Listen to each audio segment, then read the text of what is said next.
পা থেকে মাথা পর্যন্ত যে 2 নম্বর, সে তো 2 নম্বর কাজ করবে, এটা একটু স্বাভাবিক। আরে কি? তুমি কান থেকে হাত সরিয়েছো কেন? আমি কান থেকে হাত সরাতে বলেছি? কান ধরো। আরে মানুষ কি ইচ্ছে করে ফেল করে? ইচ্ছে করে ফেল করে। পাস করার জন্য পড়ালেখা করতে হয়, ঠিক আছে?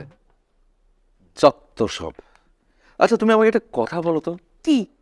এই যে তোমার 2.5-6টা ব্রেইন, তাও আবার যেটা অকার্যকর, তারপরেও এই সায়েন্সের মতো এরকম একটা কঠিন সাবজেক্ট নেয়ার এই যে অখাদ্য শতাব্দীর সব থেকে বাজে পরামর্শটা তোমাকে কে দিয়েছিল? আমার বাবা মা, তাদের ইচ্ছা ছিল তাদের মেয়েকে বড় হওয়ার পর ডাক্তার বানাবে। একমাত্র মেয়ে তো ডাক্তার বানাবে। তার মানে প্রবলেমটা আসলে ডিএনএতে, জেনেটিক প্রবলেম। আল্লাহ বাঁচাইছে যে তুমি ডাক্তার নিতে পারবে না কোনোদিন। ডাক্তার হলে দেখা যেত অপারেশন করার সময় কিডনি অপারেশন করতে গিয়ে লিভার খুলে নিয়ে চলে আসতে।